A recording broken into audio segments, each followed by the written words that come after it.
SER Podcast.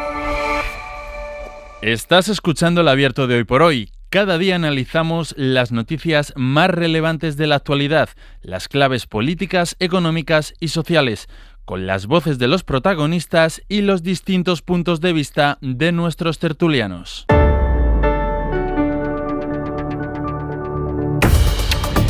Vamos ya con el tiempo del Abierto esta mañana en Madrid. Ruth Ferrero. Ruth, bienvenida. Hola, ¿qué tal? Pablo Iglesias. Hola, Pablo, bienvenido. ¿Qué tal? Buenos días. Y en Coruña, Antón Losada. Te iba a decir, deja el móvil, Antón, que te estoy viendo. Pero ya lo has dejado.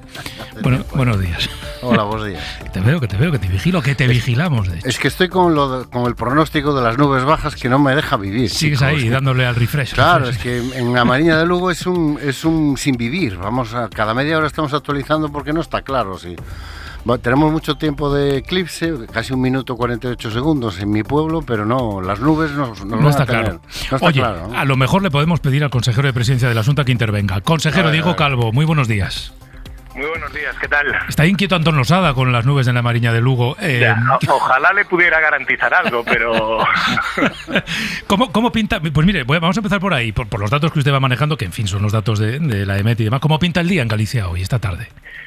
Bueno, pues yo creo que pinta bien. Las previsiones que nosotros tenemos que puede existir una zona en Malpica, en la costa de Coruña, donde puede haber probabilidad de nubes, y después la Mariña, efectivamente, en Ribadeo Foz, que puede existir más probabilidad de nubes. Bueno, veremos cómo va avanzando y si esas nubes se van yendo antes de que llegue el eclipse, ¿no? Yo espero que sí, que lo puedan disfrutar cada uno donde esté sin necesidad de movilizarse mucho. Galicia es el primer lugar de la península donde empieza a verse el eclipse. ¿A qué hora empieza la fiesta, consejero, allí en Galicia? Pues empieza por el norte de nuestra comunidad, por el norte de España, y es a las 8:28, creo recordar que era el primer minuto en el que se iba a poder divisar el eclipse en Mañón, que es el ayuntamiento más al norte de la provincia de Coruña. 8:28, perfecto. No sé si tiene algún cálculo, entiendo que sí, de cuánta gente entre, los gallegos, los que están pasando ya las vacaciones allí, los que van a ir expresamente a Galicia para ver el eclipse.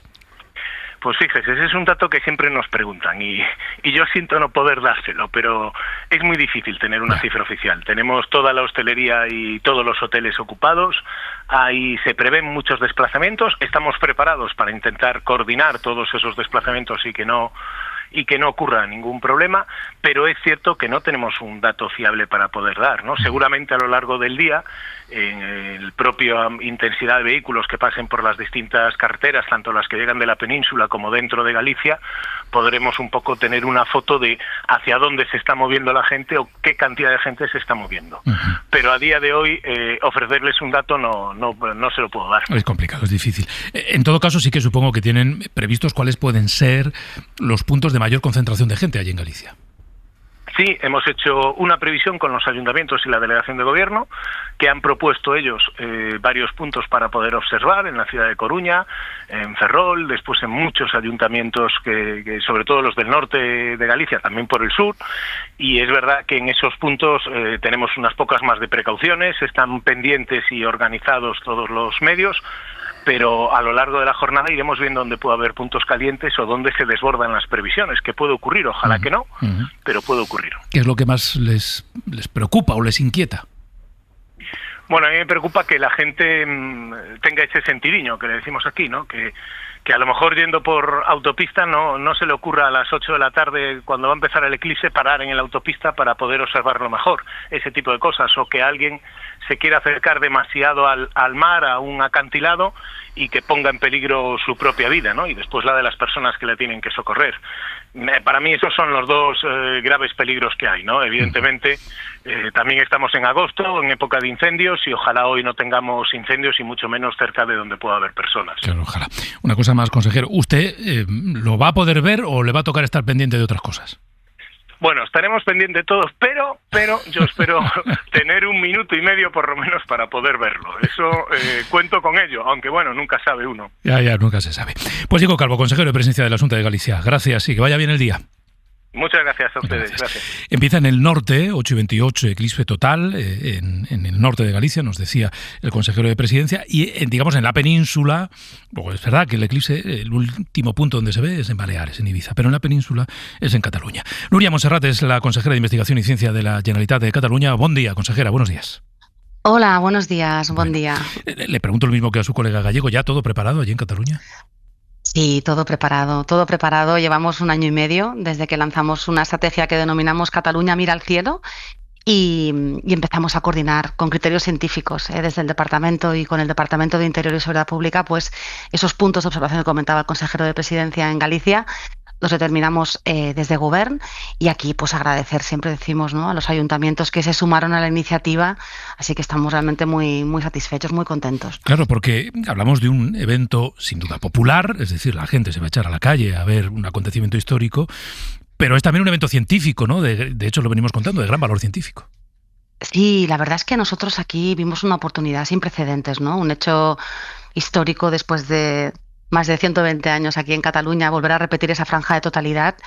Y lo que hicimos fue pues un acuerdo de gobierno para justamente poner en el centro la ciencia, la divulgación científica y la participación ciudadana. De hecho, hemos bautizado un proyecto Solaris, un proyecto que nos va a ayudar a recoger datos de forma pasiva, como la frecuencia cardíaca, la frecuencia respiratoria, en las personas que estén mirando al eclipse, y esperamos pues poder también hacer ciencia y que la ciudadanía pueda participar de esta maravilla que tendremos esta tarde y que nos ayuden también, ¿no?, a tomar mejores decisiones. Claro, esto es interesante porque, en fin, esta iniciativa suya no solo pone en el centro lo que ocurre en el cosmos, digamos, ¿no?, en el cielo, sino las consecuencias que tiene sobre las personas, ¿no?, cómo reaccionan. Entiendo que, claro, si miden la frecuencia cardíaca también es una manera de ver cómo nos altera. Y esto no lo saben porque yo no he vivido ningún eclipse total, pero cómo nos altera un eclipse de este tipo. Sí, y aquí la verdad es que tenemos que reconocer que la historia nos ha enseñado muchísimo. En el 1905, cuando hubo aquí un eclipse, la franja de totalidad aquí en Cataluña, en el Observatorio de Terras del Ebro, los jesuitas en ese momento hicieron un experimento con gallinas, ¿no?, viendo cómo se comportaban ante la oscuridad, ¿no?, y después si la puesta de huevos, por ejemplo, iba a cambiar, ¿no? Y han habido muchos experimentos con animales, con insectos, estudiando el comportamiento animal, pero no somos conscientes o no hemos sido todavía conscientes de un experimento masivo en el que podamos intentar entender cómo reaccionamos fisiológicamente ante un fenómeno de estas características. Es un primer experimento, esperamos que ahora en este trío de eclipses, ¿no?, el año que viene y después en el 28, si este experimento pues lo podemos escalar y ponerlo a disposición del conjunto de comunidades autónomas el año que viene, creo que es una buena iniciativa que esperamos que funcione bien y entender un poquito mejor, ¿verdad?, cómo los humanos reaccionamos y cómo de forma autónoma nuestro organismo también responde a estos cambios en la temperatura y a estos cambios en la exposición lumínica. Nos decía el consejero de Presidencia de la Xunta de Galicia que es muy difícil hacer un cálculo de cuánta gente se va a movilizar entre los que están, los habitantes, los turistas y los que vendrán para ver el eclipse. No sé si ustedes manejan algún dato aproximado en Cataluña. No, hemos estado en contacto permanente también aquí con el Departamento de Empresa y Trabajo, que tiene la Dirección de Turismo, viendo un poco la tasa de ocupación hotelera. Estaba ya al 100% hace muchos meses en la franja de totalidad. Y lo que intentamos fue en esta estrategia Cataluña mira al cielo fue determinar estos emplazamientos en los que sí que sabemos que vamos a tener pues a unas 45.000 personas en estos espacios que hemos denominado seguros, en los que además van a estar aconteciendo pues actividades científicas también para público familiar. Pero es difícil para nosotros también cuantificar una estimación real del volumen de turistas extra que pudiesen llegar hoy a Cataluña o que hayan llegado los días previos. Y entiendo que las inquietudes de su gobierno, como las de todos los demás, que tienen que ver con la movilidad, con que la gente tenga cuidado si le pillan carretera, con que piense mucho en el monte, si es que se echa al monte a verlo. Sí, aquí con el Departamento de Interior y Seguridad Pública, el poder determinar estos puntos de observación y también ver, ¿no?, en la franja de totalidad los municipios se ha hecho un trabajo muy bueno desde la Dirección General de Tráfico, haciendo este plan de tráfico que se presentó en el Palau de la Generalitat hace escasas semanas y se han determinado pues esas vías, ¿no? En las que uno sabe o sabemos que hay más frecuencia de movilización de vehículos. Hoy, de hecho, en la AP7, que es esta vía troncal que pasa por la zona sur, también, ¿no? De norte a sur de Cataluña, pues está prohibido la circulación de camiones, un poco para descongestionar esta vía, y con muchas recomendaciones, con paneles lumínicos, de hecho, desde ayer, para indicar, ¿no? A los ciudadanos que se están desplazando sud-sud, o por ejemplo los que están yendo a la parte norte, ¿no? A la zona de Lérida y el Segrià, pues, y las Gavarras, pues intentar también que hayan otras vías secundarias y podamos también pues hacer esa descongestión de las vías que normalmente sabemos que están más ocupadas. Una última pregunta, consejera. ¿Usted lo va a ver o va a intentar verlo?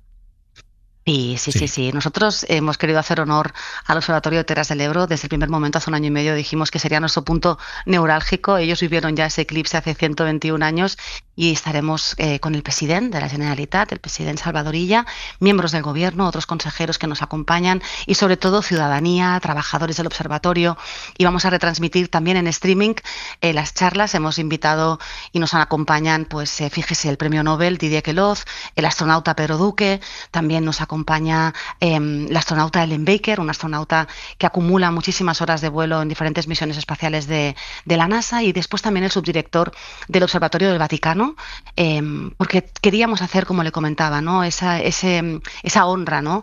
A toda la comunidad científica, no únicamente en Cataluña, sino en el conjunto de España, que somos un país de ciencia y tenemos que aprovechar estas oportunidades también para poner en valor y despertar vocaciones científicas de los más pequeños. ¿Va a estar despejado el día? La tarde. El pronóstico está yendo bien. El pronóstico está siendo bueno, y también comentarle que estamos todos muy preocupados por esas nubes que uno tiene en la cabeza, ¿no? Cuando uno mira hacia arriba.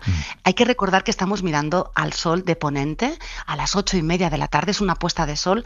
Las nubes que nos tienen que preocupar son las que estén a 70-80 kilómetros de nuestro punto de observación. Si tenemos un cielo despejado hacia poniente y tenemos una vista despejada a esos 70-80 kilómetros, así evitamos desplazamientos de última hora y que todo el mundo esté tranquilo, que se ha trabajado mucho. Las comunidades autónomas estamos trabajando, y también está esta comisión interministerial que coordina el Gobierno de España. He escuchado al consejero de Presidencia de Galicia.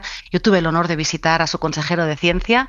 Hemos hecho una ruta del eclipse desde aquí, desde Cataluña. Hemos visitado diferentes comunidades autónomas que tenemos este privilegio de poder vivir este momento tan extraordinario, y hemos estado compartiendo pues planificación, datos, cómo nos estábamos organizando. Así que yo creo que esto ha sido también una apuesta de país, una apuesta también que nos hace pensar y también reflexionar acerca de la importancia del valor de la ciencia, el conocimiento y la divulgación científica. Así que también le deseo a mi compañero gallego y a los demás que hoy tenemos esta fortuna, pues aunque podamos disfrutarlo un minutito y algo más, la experiencia que nos llevamos en la cartera, en la mochila, después de más de un año y medio aquí en Cataluña, es muy positiva, y agradecer a todo el mundo que está trabajando hoy también para que esta maravilla pues funcione. Pues Núria Montserrat, consejera de Investigación y Ciencia de la Generalitat de Cataluña, gracias por habernos atendido y que pase bien el día. Gracias a usted. Hoy por hoy noticias. Ser podcast. Venga, hablemos del eclipse. Ruth, ¿lo vas a ver? Pues no tengo gafas aún, tengo que ver si consigo unas gafas. Uy.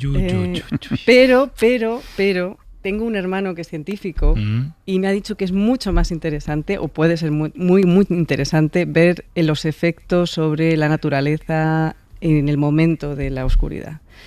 Por ejemplo, que salen los murciélagos, ¿no? Me contaba que de repente se hace todo oscuro y salen los murciélagos, ¿no? A una hora en la que no deberían de salir. O, ¿no? Como van operando los animales nocturnos. Claro, todos los que son nocturnos, para ellos se hace de noche, claro, y se reactivan y demás. Y él me decía que él lo va a ver a través de la sombra, mirando el reflejo en la sombra para estudiarlo y ver un poco tal. Así que voy a ir a buscar las gafas, pero luego, si no tengo gafas, bueno, pues le haré caso. Y miras a los árboles. Y miras a los árboles, a los animalitos. Bueno. Antón, tú ya nos has contado que sí, que estás ahí en un sin vivir. Yo tengo las gafas de hace 3 meses. O sea, que imagínate. Madre mía. Pues ya está. Pues esperemos que no haya nubes. Bueno, y si hay nubes, pues ves cómo oscurece todo. Y, sí, es verdad. Sí. Claro, es la emoción. Es que viene la nube, no va, espera, que sube, que baja. Claro, esto yo estoy pasando el verano en Amarilla de Lugo, como todos los años, y te puedo garantizar, puede que Diego, el consejero de presidencia, no tenga datos, pero mañana está a reventar de gente que ha venido de todas partes del mundo. Ahora mismo veía una información, unos cazaeclipses que han venido de Michigan o no sé dónde, que se van a instalar con FOCE. Realmente es asombroso todo lo que genera, ¿no? Estás viendo así. Pablo, ¿tú lo ves? Sí, por supuesto, y además voy a estar con una mano en las gafas, poniéndome las gafas en el momento oportuno, y con la otra mano y el resto del tiempo mirando el ordenador, dando teletipos para Ser Media, informando cómo hacemos los medios de comunicación. Y yo creo que es un momento espectacular, único, aunque tenemos la suerte de que el año que viene vamos a poder repetirlo por estas mismas fechas, en el mes de agosto también. Creo que hay que aprovecharlo con cabeza. Yo creo que, como hacías tú ahora, hasta los medios de comunicación ya hacemos bromas sobre el exceso de información que estamos dando sobre el eclipse, que es casi un hartazgo para nosotros mismos. Pero creo que es positivo en el sentido de que al final tenemos que ser responsables, hay que informar a la ciudadanía, hay que dar consejos, porque llega el momento y a lo mejor haces una tontería, una imprudencia, y sin prudencia pues te cuesta la vista. Sí. Es verdad que el año que viene vuelve a haber un eclipse. Mira, en la hoja de servicios de la SER tú vas llenando cosas que has hecho, ¿no? Entonces, yo ya he hecho un eclipse. Es decir, el verano que viene, que lo cuente cosas. Otro. Hay otras muchas cosas. Pero a mí, el verano que viene, que no me busquen para contar el eclipse, que lo que haré yo será escucharlo. Bueno, pero hay un elemento que decía la consejera de Cataluña, que yo creo que es relevante, Antón, que tiene que ver con la red científica que hay en este país. Bueno, este eclipse tiene una dimensión científica. De hecho, en este programa llevamos varios días entrevistando a científicos españoles y a científicas españolas que van a aprovechar el eclipse para hacer estudios de todo tipo. Por ejemplo, algo relevante, la corona solar solo se ve cuando hay un eclipse. Digamos que se puede provocar a través de satélites en determinadas circunstancias, pero digamos, desde el punto de vista de la mera observación desde la Tierra, esto ocurre cuando hay un eclipse, y estudiar la corona solar tiene valor.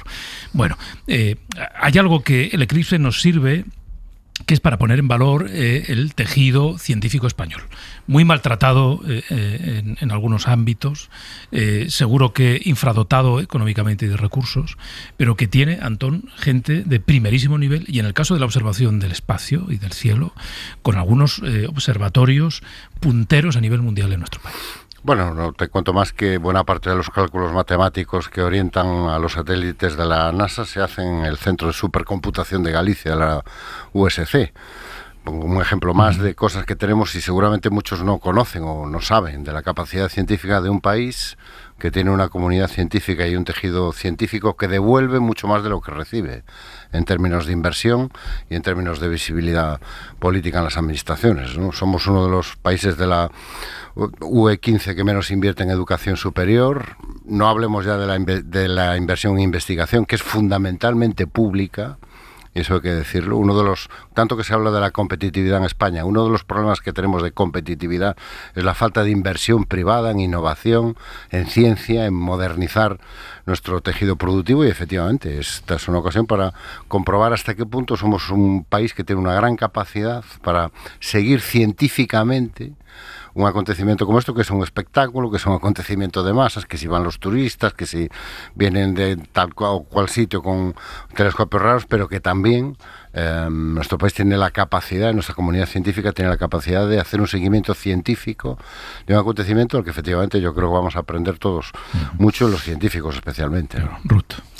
Sí, decía antes que la comunidad científica está aprendiendo mucho, ha aprendido antes del eclipse, están viendo también todo el tema de todo lo que se ha trabajado, por ejemplo, con las gafas, ¿no? Cómo han estado comprobando cuáles son las que mejor funcionan, las que se han retirado es porque ocultan demasiado la luz y entonces puede provocar que la gente se las quite antes de tiempo. Entonces, bueno, todo esto en lo que se ha estado trabajando los meses anteriores, los años anteriores, de cara al eclipse, también va a aportar en términos de estudio del color, de la luz, ¿no? Como decía antes, también el impacto gasto en la naturaleza y sobre todo me parece que como decía ahora Antón, tiene que servir para reivindicar la labor de la comunidad científica, que siempre se habla, ¿no?, en términos generales de gasto en I+D+I, pero lo que habría que hablar es sobre todo de inversión en I+D+I, porque eso al final es lo que nos da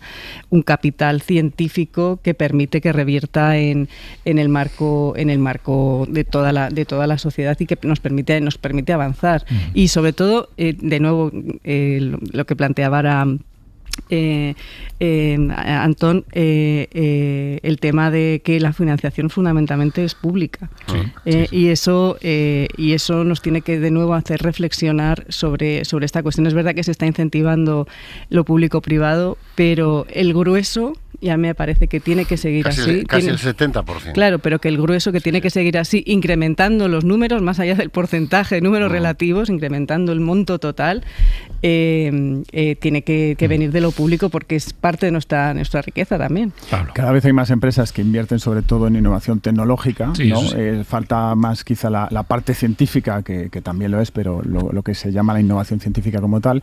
Y yo, además de inversión, hoy hablaría de rentabilidad, porque todo el que quiere invertir al final dice, vale, pero ¿esto qué retorno va a tener? Y creo que hoy se va a producir, o a partir de hoy mejor dicho, se va a producir un doble retorno con motivo del eclipse. Por un lado, evidentemente, todos los estudios, los análisis que se van a hacer a lo largo de esta tarde y que tardarán días, semanas o meses en ver datos, análisis, sacar conclusiones, no lo sabremos hoy. Los periodistas siempre queremos contar todo en directo y de forma inmediata, pero los científicos estoy seguro de que durante el próximo año, desde ahora hasta el próximo eclipse, y seguro que en los años siguientes, nos irán contando cosas que han aprendido, y eso será un retorno para el avance de la ciencia y por tanto del conjunto de la humanidad.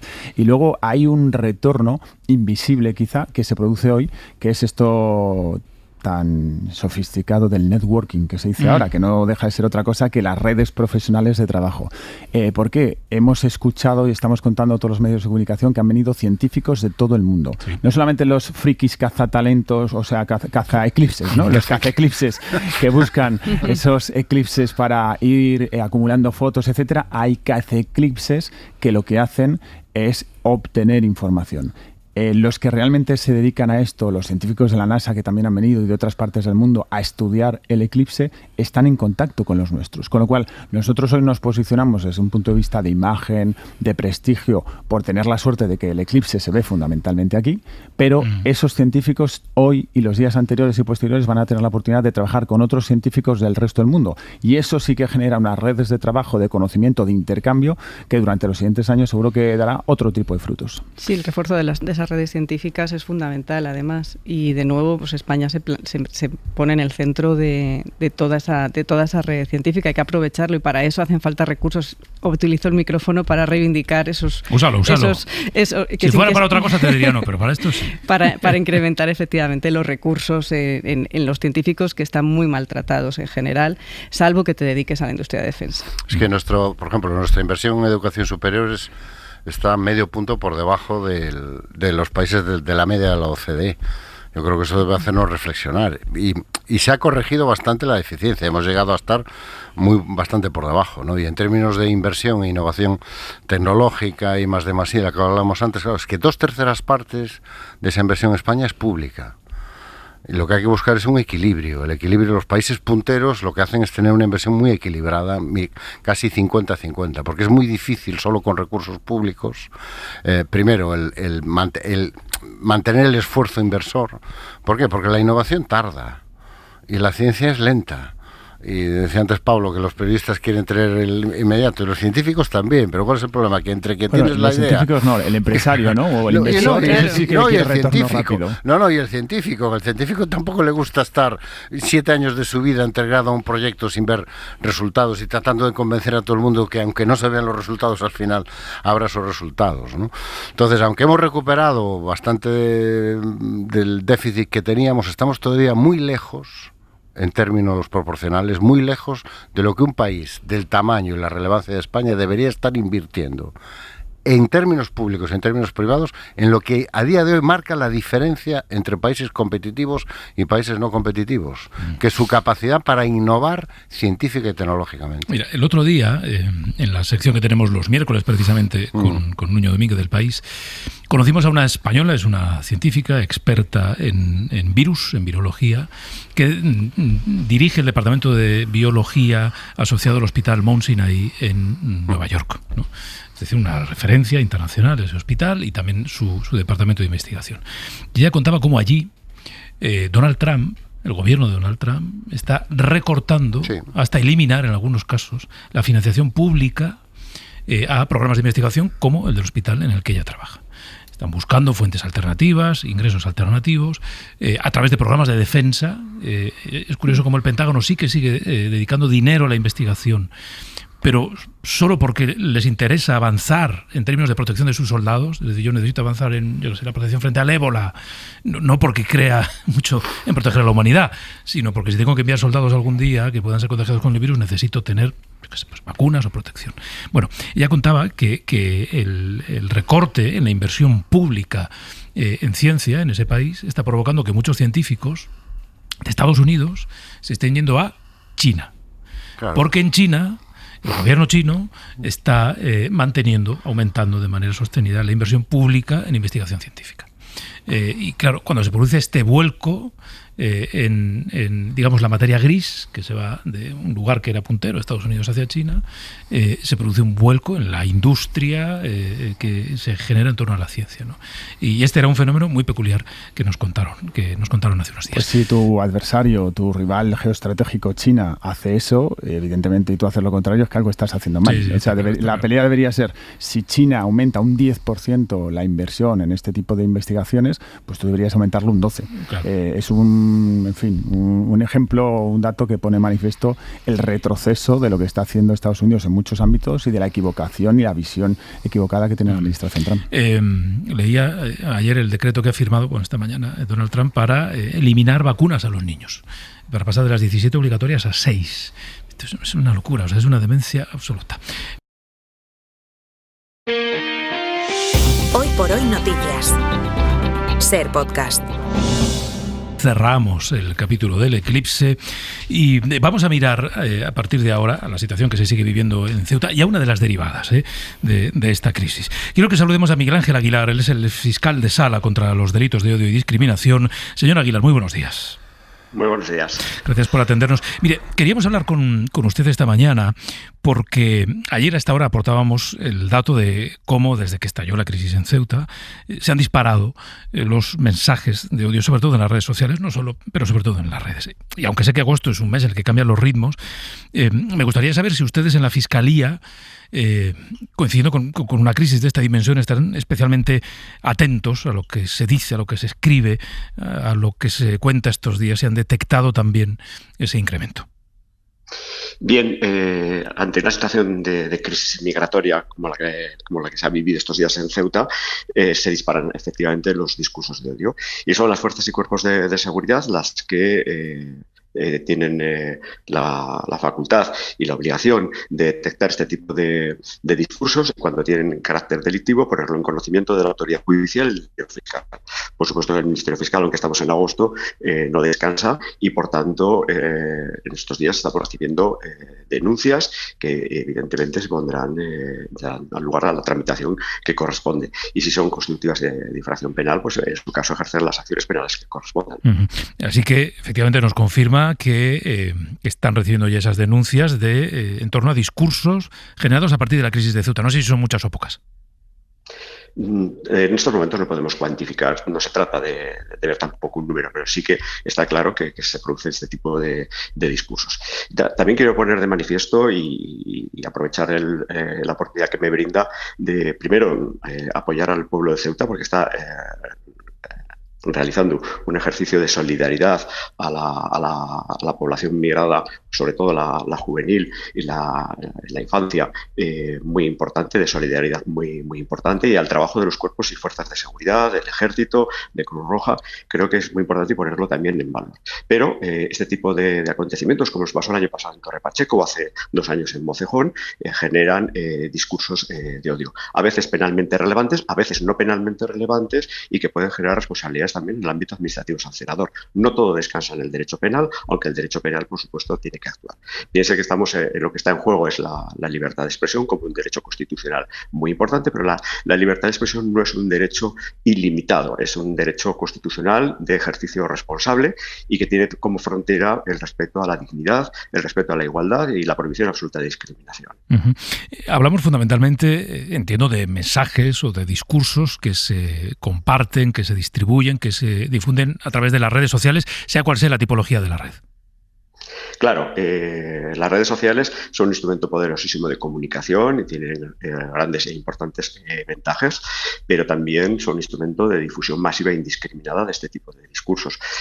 Claro, en estos casos lo que hay que ver, más que el tipo de red, sobre todo, lo que hay que ver es el perfil desde el cual se difunde. No es lo mismo un perfil que tenga escasos seguidores y genera pocas interacciones entre la ciudadanía, a aquellos perfiles, sin embargo, que tienen un número elevadísimo de seguidores y, por tanto, la capacidad de poner en peligro a las personas por el mero hecho de ser diferentes, bien por el color de su piel, por su origen nacional o étnico, por la orientación sexual, etcétera, es mucho más elevado. Por tanto, es muy importante ver el perfil y la capacidad que tiene de influencia, de penetración en la sociedad. Claro. Esto es relevante, fiscal, porque quizá un mensaje que debe entender la sociedad es que compartir ciertos mensajes a través del perfil personal de alguien, y sobre todo si ese alguien tiene cierto impacto, puede no ser inocuo.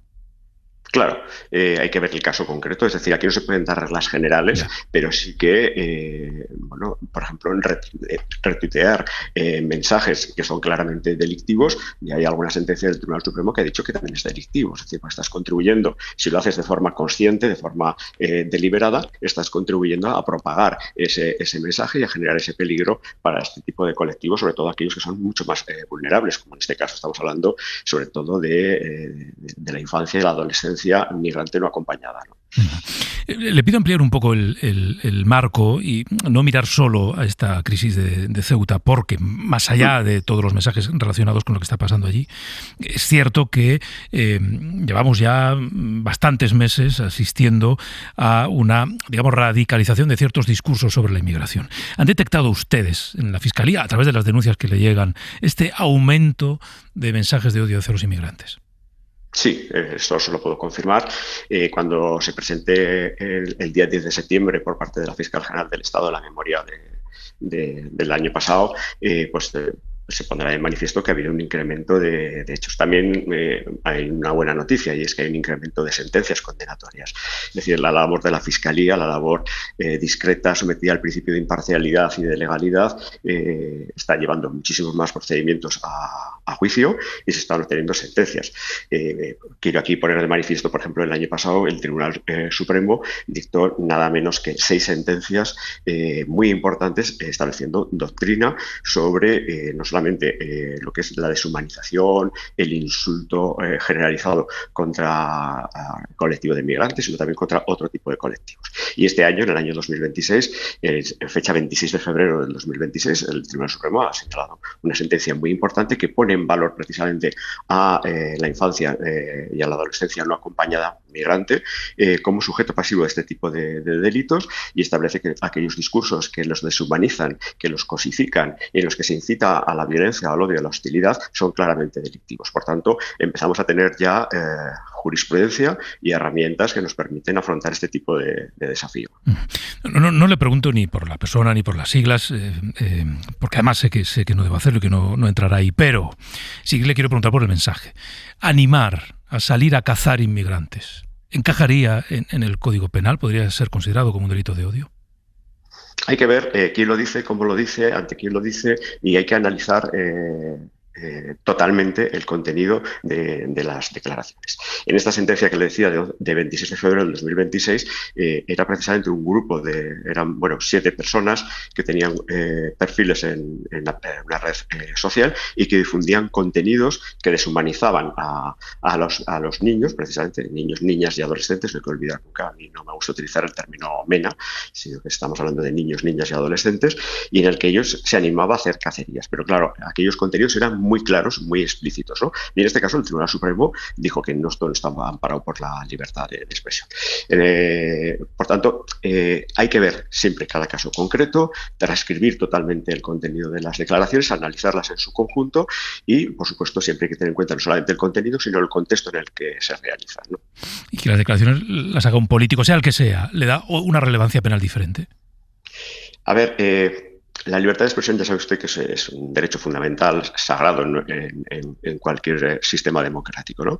Como le decía, no es un derecho de ejercicio ilimitado, sino que está sometido a límites como son la igualdad, la prohibición de discriminación, la dignidad.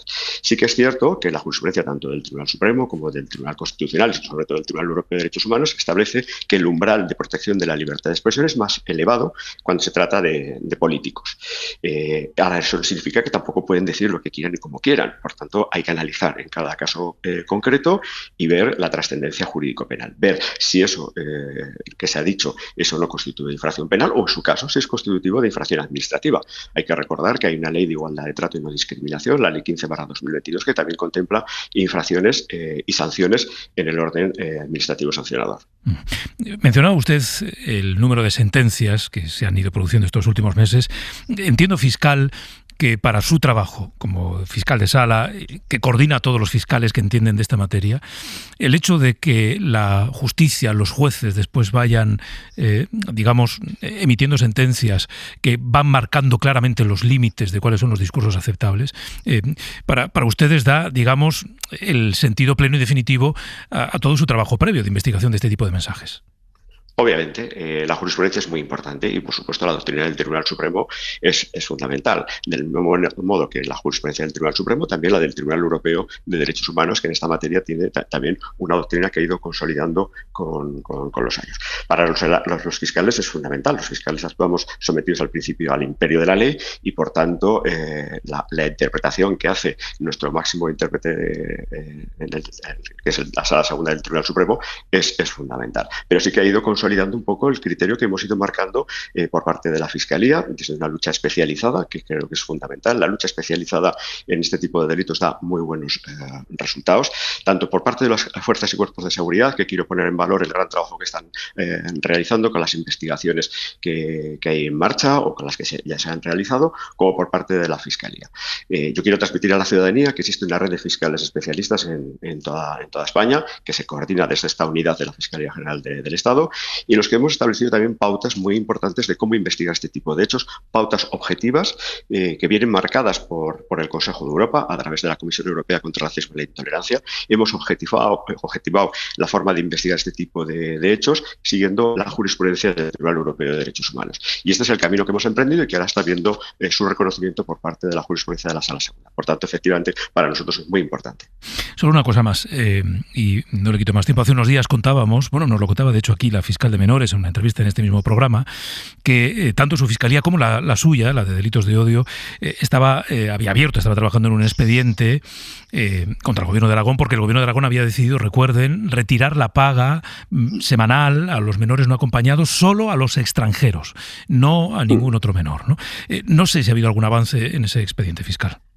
Bueno, se está trabajando en ello. La Fiscalía General del Estado recibió denuncias de diferentes entidades y de alguna institución y lo que hicimos desde la unidad coordinadora, que tengo el honor y la responsabilidad de dirigir, es mandarlo a la Fiscalía de la Comunidad Autónoma de Aragón, concretamente a la Fiscalía Provincial de Zaragoza, y ellos en estos momentos están valorando si se incoan diligencias de investigación procesal o no. Se está valorando la trascendencia penal de ese tipo de hechos. Ahora, de momento, no le puedo anticipar, pero en los próximos días sí que podremos trasladar qué decisión se ha tomado. Pues Miguel Ángel Aguilar, el fiscal que coordina a todos los fiscales repartidos por España que luchan contra los delitos de odio y discriminación. Gracias por habernos atendido esta mañana en Hoy por Hoy. Muchas gracias a ustedes y a su audiencia. Gracias. Hoy por hoy noticias. Ser Podcast. Bueno, Ruth, empiezo ahora por ti. A partir de las reflexiones que nos hacía este fiscal, coordinador de los fiscales contra los delitos de odio y la discriminación, bueno, una evidencia, ya están recibiendo denuncias por algunas de las cosas que se están diciendo, que todos hemos leído, que todos hemos visto, que todos hemos oído en las redes sociales. No solo por las opiniones que se vierten, sino por muchos de los bulos que se difunden. Aquí hay una doble dimensión. Por un lado, quienes opinan con mensajes cargados de odio, esta es una cosa.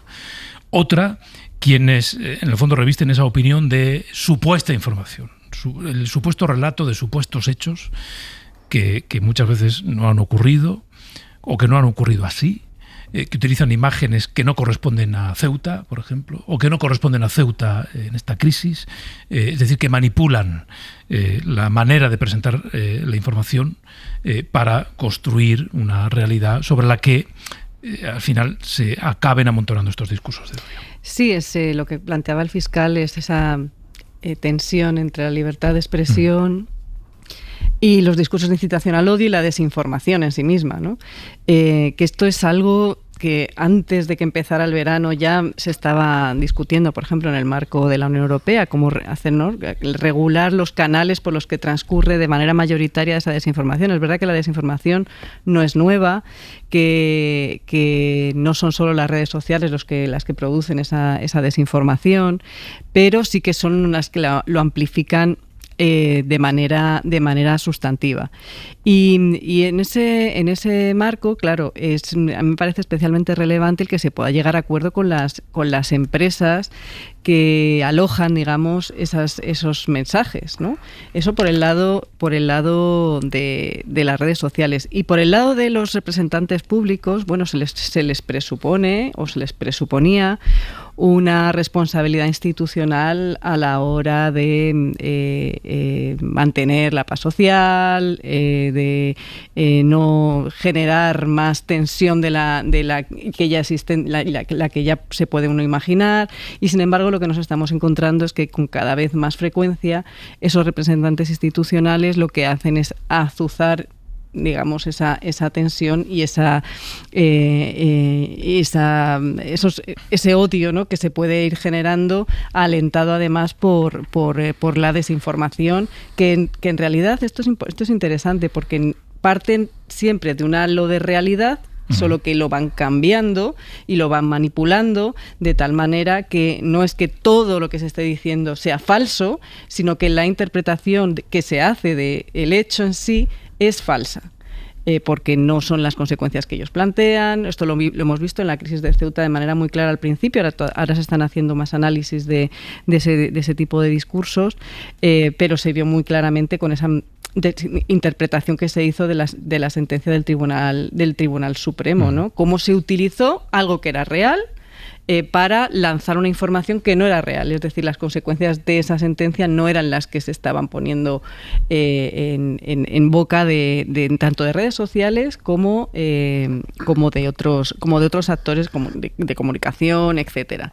Y al mismo tiempo, en mi opinión, hay que operar en esos dos planos. La parte institucional, de cómo se puede trabajar, ¿no?, y de qué manera se puede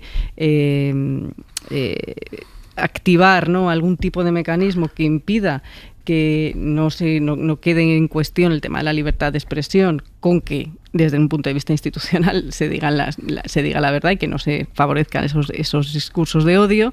Y por otro lado, en lo que atañe a la desinformación que se vierte a través de medios de comunicación o de redes sociales. Porque yo me parece que no solamente hay que cargar con el tema de redes sociales, sino también en medios de comunicación, claro. También yo estaba escuchando estos días medios, digamos, tradicionales, en los cuales hay unos sesgos y una tendenciosidad que me parece que no ayudan a que haya una resolución política negociada de cualquier tipo de conflicto del que estemos hablando, ¿eh? En este caso, de cómo se puede llegar a operar en el terreno en Ceuta, independientemente de los análisis que se hagan sobre las soluciones que pueda haber. Pablo. Creo que tenemos tres dimensiones de este problema, que es uno de los dramas de los nuevos tiempos. Esto no pasaba hace décadas y ahora evidentemente se ha agravado. No pasaba lo de que el odio llegue tan fácilmente a la gente. El odio siempre ha existido, es un factor desgraciadamente, pues, en fin, no sé si decir innato o bueno, pues muy adherido al ser humano de alguna manera, ¿no? Pero lo que no ha ocurrido nunca a lo largo de la historia es que una persona que odia o que genera esos discursos de odio pueda difundirlos tan fácilmente y lanzarlos al resto de la sociedad. Y en eso es fundamental una de las dimensiones, que son las redes sociales. Estabais hablando del fenómeno también de que eso llega a los medios de comunicación y es uno de los peligros actuales. Eso seguramente ha pasado a lo largo de los últimos siglos de distinta manera, pero es cierto que ahora hay gente muy interesada, incluso medios de comunicación fabricados en exclusiva para lanzar este tipo de discursos, y eso también hay que condenarlo, hay que rechazarlo. Y hay que avisar a la gente que no se crea ni esos mensajes ni esos medios de comunicación, porque hay algunos medios de comunicación creados expresamente para ello. Y luego yo creo que hay una tercera dimensión que es aún más preocupante, que es la que abre el origen del debate que tú planteabas, Pedro, que es cuando esto llega a las instituciones. Cuando los responsables públicos, que tienen que ser responsables y tienen que mirar por el bien común de todos, aprovechan este tipo de discursos pues en su beneficio ideológico o en su beneficio electoral, que muchas veces va de la mano una cosa con la otra. Y ahí creo que solo tenemos una forma de luchar, que es denunciarlo, criticarlo para que la gente abra los ojos. Cuando la justicia tenga que actuar, pues que actúe.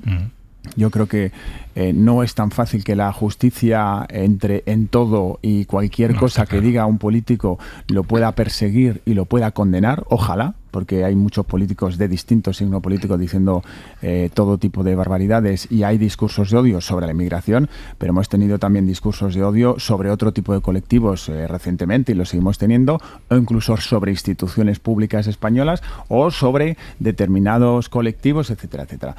A lo que voy, esos diferentes niveles, dimensiones del odio, hay que perseguirlos, hay que combatirlos desde todas partes. Y a la gente le tenemos que decir que si los responsables políticos y los responsables públicos no son responsables, pues los ciudadanos tenemos que ser los primeros responsables.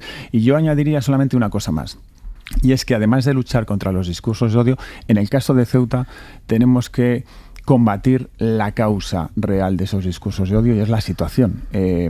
Una cosa es lo que se dice en las redes sociales o lo que hay determinados diputados o dirigentes políticos están diciendo, y otra cosa que es todavía más dramático y que llega más a la gente es lo que los propios ciudadanos de Ceuta están contando. O sea, sales a la calle, les pones una cámara, un micrófono y te salen mujeres ceutíes diciéndote que les da miedo salir a la calle porque se sienten inseguras. Las propias ONGs, autoridades de Ceuta, están diciendo que se están produciendo agresiones sexuales a mujeres que han cruzado la valla, y por tanto podemos deducir fácilmente que las que no han cruzado la valla, que están en España porque son españolas, tienen el mismo riesgo o tienen miedo también a sufrir agresiones sexuales. Y entre los propios inmigrantes que están deambulando por la calle esperando a que alguien les coja o los devuelva a Marruecos o simplemente los lleve a un centro de internamiento, etcétera, se están produciendo peleas entre ellos. Con lo cual la situación de inseguridad en Ceuta es muy grande, y eso desde las instituciones públicas, y en este caso concreto desde el Ministerio del Interior sobre todo, creo que también hay que adoptar medidas, porque si eso lo reduces, los discursos de odio que van a venir después ya los has cortado.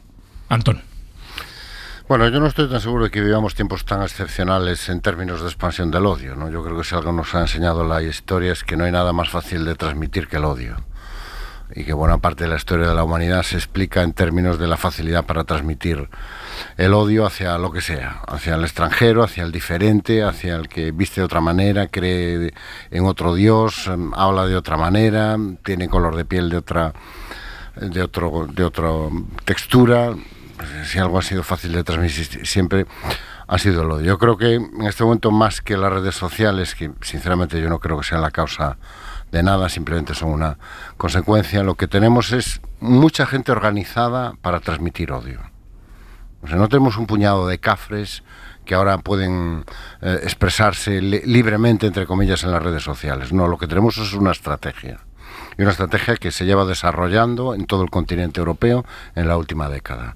Lo vimos aquí en España el verano pasado, lo vieron en Inglaterra, en Reino Unido, nada más ganar las elecciones los laboristas, con aquel verano de incidentes raciales prácticamente en todas las capitales de Inglaterra. Lo volvieron a padecer el verano pasado. Es decir, hay gente que dedica mucho esfuerzo, mucho tiempo, mucho dinero y muchos medios a expandir el odio.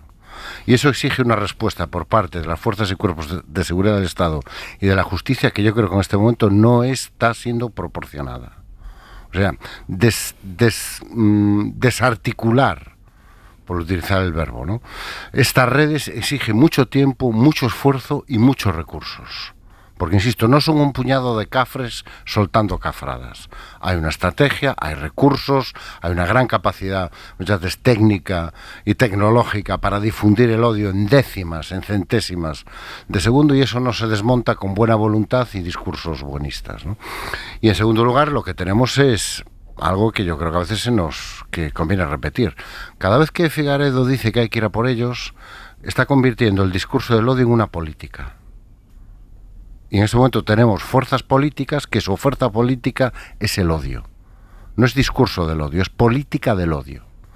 Y eso legitima, no solo legitima el discurso del odio, sino que convierte el odio en una política pública, que va a tener consecuencias en términos legales, en términos presupuestarios, en términos de derechos. Y en este momento tenemos una fuerza política que ha hecho del odio su política, y eso exige una respuesta en términos políticos por parte de las otras fuerzas políticas.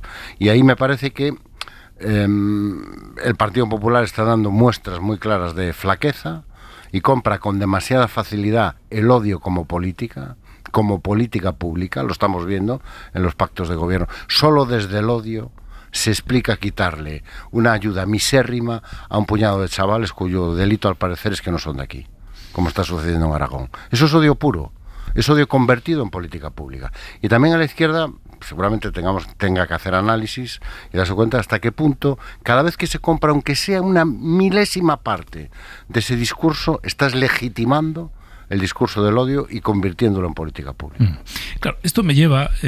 no tenía yo en mente sacarlo, pero... es que una cosa conecta con la otra. Supongo que estáis asistiendo a una cierta polémica que hay organizada por una foto del rey. Sí. ¿No? Una foto vídeo del rey, que se ha hecho con uno de los máximos difusores de odio y de bulos y de mentiras, que se llama Javier Negre. Bueno, el rey se hizo una foto con él y hay, digamos, una polémica pública porque Óscar Puente, el ministro del Gobierno de España, se lo ha afeado públicamente al rey, ¿no? Le ha venido a decir, no, con esta gente no, porque esto, digamos, contamina, salpica a la institución. Y esto ha terminado por convertirse en un debate público, incluso político, por supuesto periodístico. No nos gusta a nosotros un debate, y más de este color, ¿no? Pero, en cierta manera, enlaza con lo que estamos diciendo, ¿no? Hasta qué punto... no lo digo en este caso por el rey, ¿no? Pero hasta qué punto institucionalmente se están validando ciertos discursos y ciertos difusores de los discursos, ¿no? Este tipo es un ejemplo, pero hay otros tipos a los que el Partido Popular lleva a los mítines, que son propagadores del odio y de la desinformación y de la mentira. Y en muchos casos, en la mayoría de los casos, ni siquiera la mentira la difunden por error, por equivocación, por un descuido, por un acto de buena fe. No, es que mienten deliberadamente, y utilizan los altavoces que tienen para mentir deliberadamente.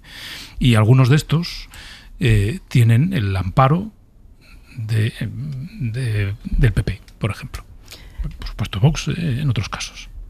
Bueno, es que a lo que estamos asistiendo es a la normalización de este tipo de actitudes, de este tipo de discursos y de este tipo de narrativas. Una normalización que lo que hace es finalmente legitimarlos, ¿no?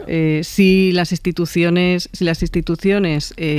acogen a estos buleros, y a estos esparcidores de desinformación lo que están haciendo es normalizarlo. Y no sé si os acordáis que seguro que sí, porque cuando Rajoy era presidente o incluso antes, cuando era candidato, él hablaba de lo normal, ¿no? Hay que hacer la política para las cosas lo normal. De lo que se trata es de tener sentido común y ser lo normal. Bueno, pues lo normal ahora mismo se está empezando a convertir estos personajes, y se les está legitimando por incluso partidos que se supone que tienen, ¿no? que de hecho tienen aspiraciones de gobierno. Esto es lo que ha ensayado de manera muy exitosa Le Pen en Francia, ¿no? La idea era no se nos tiene que ver como un partido radical, antisistema, sino que se nos tiene que ver como un partido normal. Ya. Un partido que en el medio plazo vaya a poder, como veremos o no, ya veremos, en primavera, alcanzar el Elíseo. Esa transformación del Frente Nacional de Marine Le Pen, que recordemos que en su genealogía viene de su padre, que fue colaboracionista con los nazis, en fin, todo este proceso transformador de ese partido en su propio marco discursivo y de presentación ante la opinión pública, lo que ha hecho es normalizar que ahora ya no dé vergüenza votar a ese partido, e incluso reproducir los discursos que plantea ese partido. Y eso lo ha hecho muy bien Marine Le Pen con esa transformación de ese.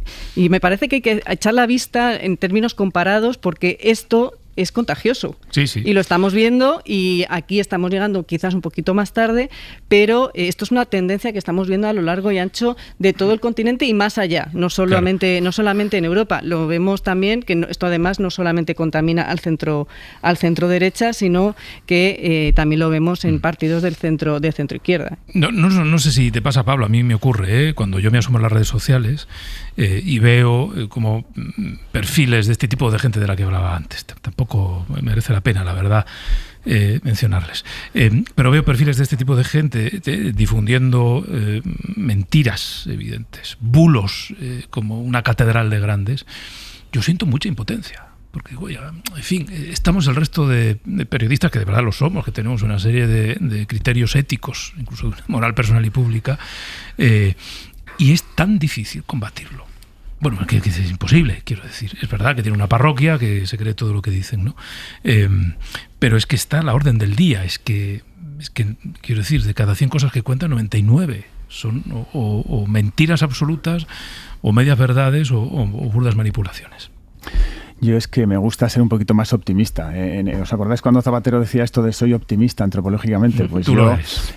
No sé yo si la cita Zapatero es oportuna. No es nada oportuna, lo sé, pero igual que yo critico a Zapatero por muchas cosas, desde hace muchos años siempre digo que si hay algo en lo que me puedo identificar con Zapatero, no es tanto ese talante como el sentirme optimista antropológicamente. Es decir, yo intento ver lo mejor de la persona, intento quedarme con las cosas optimistas, porque para cosas malas ya tenemos muchas. Y para ser pesimista, pues me meto en la cama, como dice otro influencer por ahí para el día de hoy, y en fin, pues así acabamos el mundo. Yo creo que es mejor intentar ser propositivo, intentar dar la batalla en las cosas, hacer bien tu trabajo y luego sembrar, y hay veces que recoges inmediato y hay veces que tardas mucho tiempo en sembrar. Entro en las redes sociales y hay muchas de esas cosas que no las leo directamente, las miro por encima, porque si no me hierve la sangre y luego me destroza la mente y el corazón. A mí me pasa con buleros y con influencer y con gente que se oculta detrás de un seudónimo. Me pasa con gente de derechas y con gente de izquierda, porque desgraciadamente eso existe en todos los frentes. Mencionabas tú la polémica del rey, fíjate, te voy a recoger el guante porque me parece interesante, porque efectivamente se ha utilizado más desde los dos lados. Es una persona, es un periodista, un compañero, en este caso no sé decir excompañero, porque yo he trabajado con Javier Negre cubriendo informaciones, cubriendo ruedas de prensa durante un tiempo, luego él pasó a otro ámbito que yo creo que ya no es ejercer el periodismo de los medios de comunicación, y ahí fíjate, yo digo, creo que la marca personal es importante, pero la marca de los medios de comunicación siempre es más importante. Y a los ciudadanos les diría, créete la marca del medio de comunicación, porque un periodista vale X, un periodista vale, como decía un profesor mío, un periodista vale lo que valen sus fuentes, pero la marca que aporta el medio detrás, la profesionalidad, el criterio, ese sentido común, ese prestigio, evidentemente a los periodistas nos aporta muchísimo más. Entonces aquí tenemos una persona que yo creo que no tanto como periodista, ni como bulero, ni como otras cosas, se acerca al rey para, bueno, pues decirle 3 cosas, positivas en este caso, y pedirle una foto. Ojo, los periodistas, cuando cubrimos información de Casa Real, no solamente no vamos al rey a pedirle una foto, sino que es que no podemos hacerlo. Claro. Dentro de las normas de comportamiento de cubrir acercar. La información de la Casa Real no está el acercarse al rey porque sí, porque me apetece y majestad. Un selfie conmigo. Pues no, eso no se hace.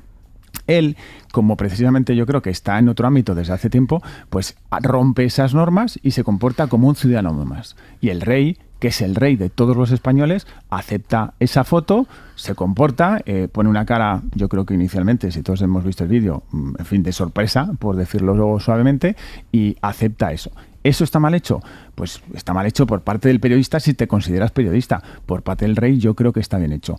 ¿La reacción que tiene el ministro Puente es buena o es inadecuada? Yo creo que no tiene sentido. De esas muchas cosas que hace el ministro Óscar Puente en redes sociales y que luego aprovecha para arremeter, sea la Casa Real, sea la oposición o sea los propios periodistas que hablamos en los medios de comunicación. Creo que precisamente, igual que los periodistas, tenemos que ser responsables y diferenciar los que son periodistas profesionales de los que no. Los políticos, como decíamos antes con el tema del odio, tienen que ser responsables. Cuando tú estás en un gobierno de España, todavía tienes que ser más responsable. Y una última cosa, no vale lo de los bulos, lo de la desinformación para meter a todos los periodistas que no te gustan en el mismo saco. Porque esto lo estamos viendo durante esta legislatura especialmente, pero llevamos años viéndolo y esto Donald Trump en Estados Unidos lleva haciéndolo muchos años. Esto es una mala práctica política y esto es un daño para la sociedad. Y los ciudadanos también tienen que abrir los ojos a la realidad de qué periodistas son creíbles, qué medios de comunicación realmente son profesionales y son creíbles, pero no vale decir esto que publica un medio de comunicación, sea este o este periodista o este medio de comunicación, no vale porque este gobierno ha acusado a medios de comunicación, a periodistas, de lanzar bulos y ha dicho que cosas que se estaban publicando, incluso que han llegado a los tribunales, eran falsas y luego los tribunales han condenado a miembros del gobierno. Entonces, no vale el comodín de todos estos bulos y todos los periodistas son malos. No. Antón, cierro contigo. Bueno, yo como soy un pesimista bien informado, pues voy a intentar, o lo intento, voy a empezar por lo del rey. No existe, por lo menos en la Constitución que yo estudié, el derecho a hacerse un selfie con el rey. No existe ese derecho. Y el rey es una persona bien informada. Entonces, sabe quién es la persona que le está pidiendo una foto y sabe que se la está pidiendo para utilizarle. Y yo creo que tenía el deber y la responsabilidad de proteger a la institución protegiéndola de esa foto. Porque eso es parte de su trabajo. Es mi opinión, ¿eh? Yo creo que tu trabajo es proteger la institución. Y sabes que ese señor, al que todos conocemos, y supongo que el rey también, va a hacerse una foto contigo para utilizarla políticamente, para legitimar lo que está haciendo. Entonces yo creo que una de tus obligaciones es decir no. No porque te caiga mejor o peor, sino simplemente por proteger la institución. Igual que si viniera otro tipo de perfil. Seguramente el rey negará muchas fotos, como algunos a lo largo de la vida hemos tenido que negarla. ¿Por qué? Porque a nadie le gusta que le utilicen. Y mucho menos cuando tienes una responsabilidad institucional. Pues yo comparto el desánimo de mi casi compatriota Pedro al acercarme a las redes sociales. Pero yo hace mucho tiempo que he tomado una decisión, que es que hay que estar.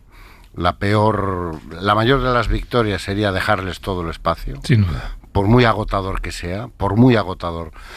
Y segundo, a mí, ¿sabes qué me deprime más todavía? Ver a gente que tiene conocimiento y responsabilidad institucional acercarse y aprovecharse de esos buleros cuando les conviene. Porque ahí, yo de un bulero no espero nada, yo de Javier Negre no espero nada, absolutamente nada.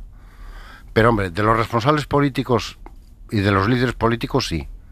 De alguien que es diputado o diputada del Congreso y de los diputados o senador del Senado de España, sí.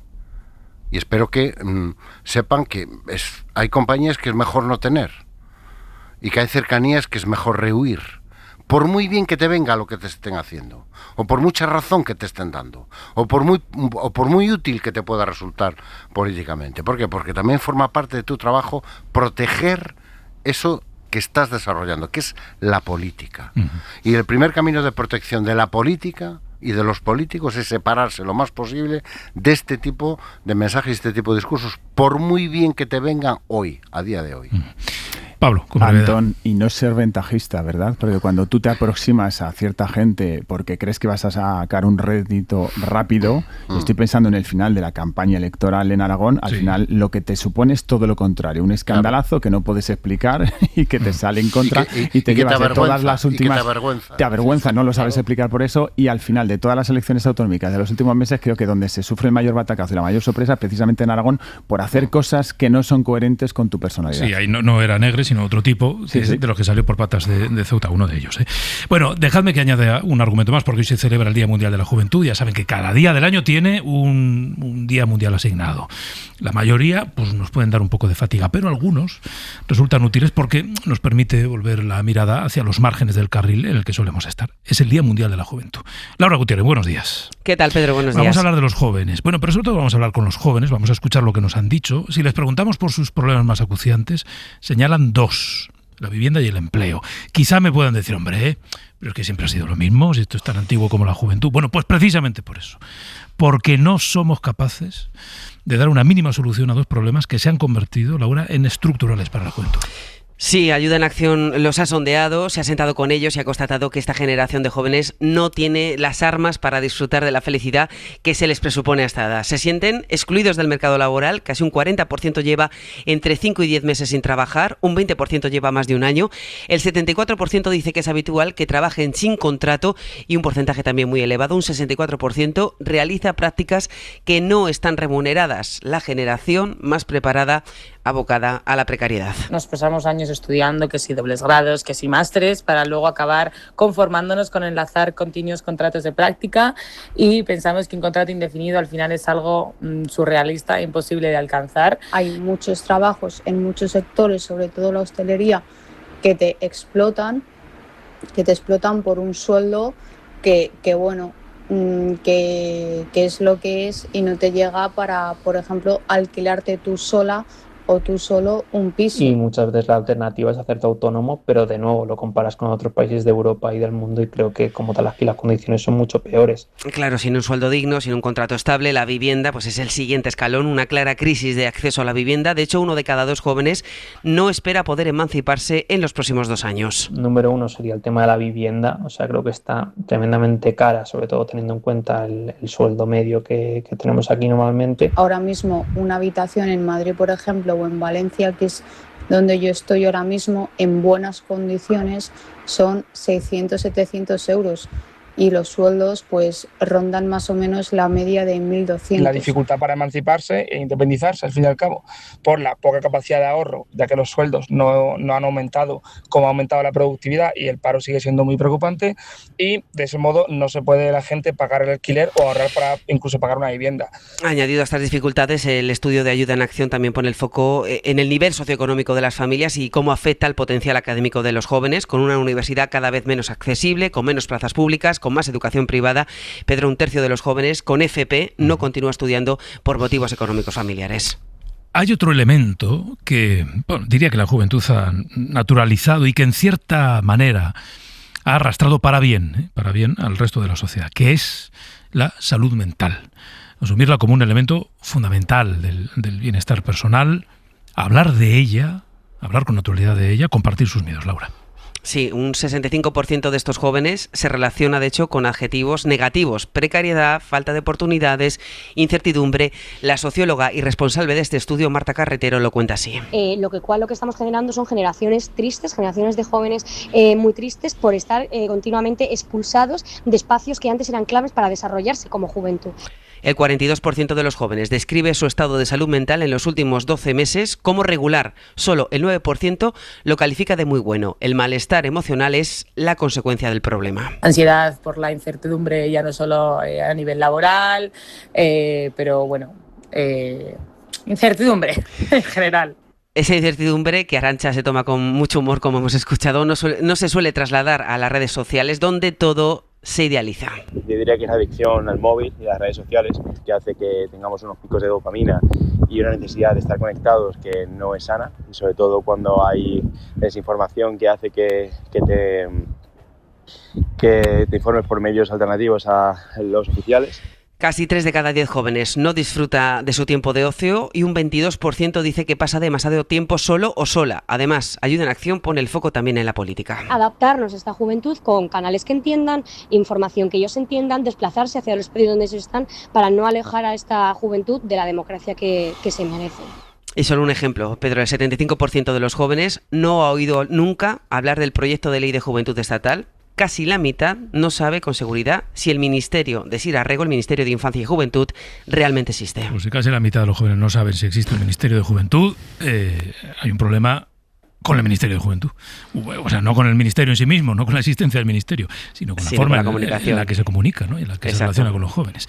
Gracias, Laura. Gracias. A ti, adiós. Bueno, Pablo Anzola. Hola, Pablo. ¿Qué tal, Pedro? Es compañero Buenos días. de la sección de Economía. Pablo ha estado buceando en la estadística. Tiene que haber gente para todo en la vida. También gente que disfruta viendo tablas de Excel. Por ejemplo, Pablo. Bueno, Pablo ha mirado con calma datos sobre el gasto de los más jóvenes. Ya saben que hay una teoría acuñada que dice que los jóvenes no pueden comprar vivienda porque es que se lo gastan en otras cosas. Es que están todo el día viviendo, ¿no? Y entonces pues se gastan el dinero y no lo pueden invertir en la vivienda.